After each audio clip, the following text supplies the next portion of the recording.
Welcome to the Fantasy Draft Weekly Rundown. Joining me as always is co-host and NFL Ironman London Fletcher. London, how are you and what'd you think of last week in football? I'm doing great. Thought it turned out just about how I expected. As far as the Patriots and the Jets go, and the St. Louis Rams whooping on the Browns. But I'm a little bummed right now, man. My Cleveland Cavaliers lost to your Chicago Bulls last night. Yeah, it's always nice when we can pull out a win against Cleveland. They definitely have been somewhat of the kryptonite. We always give them a good game, but I don't think we have what it takes to take them in the playoffs. So it is going to be a short-lived victory, that's for sure. But joining us is special guest, and I'm very happy to have him on. One of the main men over at dailyroto.com, which of course is where I got my start in DFS, so it's definitely near and dear to my heart. Mike Leone is joining us today. Mike, how's everything going over at the site, and how's football treating you so far? It's going pretty well. I wish I had a little bit more Lamar Miller last week, like you did. I only had a little bit, so that stung. But everything's going well. Looking forward to another week. This week seems a little bit more challenging to construct rosters, so I'm interested to hear what you guys think. Well, I'm here to help you, Mike. All right, let's get to the picks in week 6. Let me start with mine. I'm going to go with Cam Newton. And this one's against the Indianapolis Colts, and they're not, the greatest matchup for quarterbacks, but Newton's at least safe if we're talking cash games. I mean, the least fantasy points he's earned via the run game alone, 3.5, and then 5.1, and all 4 of his other games have been rushing touchdowns. So basically, you're getting something from the rush game each game. It gives him a nice floor, and I think Andrew Luck is just wildly inaccurate right now, basically. And I think that is going to help contribute to Carolina kind of, I don't want to say dominating time of possession, but allowing them to have the ball enough that Cam Newton can make a pretty big impact. He's thrown at least a touchdown in each game so far, and, his throwing ability is usually the concern. So I'm going with Newton. Who do you like, London? Well, I'm gonna go Phillip Rivers.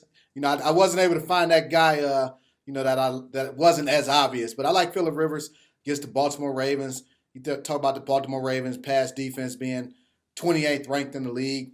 They've already given up, I think, 13 TDs, passing touchdowns on the season.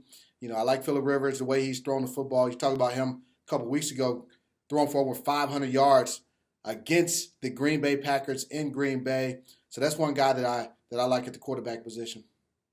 Mike, what about you? I like Rivers as well as London. They're third in the league in pass attempts. The volume is so consistent week to week, and as you said, the matchup's great. But for a little bit cheaper, I think Andy Dalton's pretty safe. That offense is just clicking on all cylinders. Tyler Eifert, AJ Green are both there and healthy. Matchup's pretty good against Pittsburgh. They have the worst pass coverage grade according to Pro Football Focus. So I think Dalton's really safe, and he just seems underpriced. He keeps producing week in and week out. He's at 25 fantasy points per game on FantasyDraft.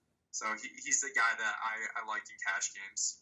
Yeah, and you gotta love rostering a guy with a nickname like the Red Rifle. Right. That always makes it more exciting to roster the guys you want to roster. But again, I agree with you. I'm on board with Rivers. We each get to pick one guy. You know what? Now that I think, I'm gonna go for another guy. Let's go cheap. You mentioned inexpensive, Mike. What about Brian Hoyer? Against Tennessee. I know Tennessee's pass defense is number one or close to being number one ranked. That's the thing that may scare you a little bit about them. But part of that is because they're so bad against the run. So that can be skewed a little bit. So when you look at the Houston Texans, they don't have a great run game. I'm sorry. When you look at the Houston Texans, they don't have a great run game. So you don't figure they're going to try to run the ball as much, even though that's not the strength of the Tennessee Titans. I imagine them trying to throw the football around. So if you're looking for somebody if you want to go big in some of your other positions, you can go cheap at a quarterback with Hoyer and probably get a good return. So this is one of our few disagreements, London. I actually wrote a players to avoid article. I had Brian Hoyer on there, and I actually had Alfred Blue on there too. Okay. I don't think Alfred Blue's very well. I said are very good. I think Chris Polk eventually they're going to end up splitting carries at least. Mm-hmm. So I kind of like him, and I don't think there's much ceiling. But I think if you're going to go with someone on that team, DeAndre Hopkins, we mentioned it before, just dominating targets. I think he's the guy to go with. We saw Julio Jones score against them last week. Let's move on to running backs. Again, I'm all chalk. I mean, I've got two guys to mention. I'll just mention Devontae Freeman. I mean, the most expensive running back, but how do you not use this guy? I mean, he's facing a team that's allowed the third fewest receptions to running backs, which could be of concern, but you look at it, they've faced Bishop Sankey, they faced the Texans without Arian Foster, so that was Alfred Blue and his gigantic volume, Jonathan Stewart, Yeldon, and then the combination of Morris and Matt Jones.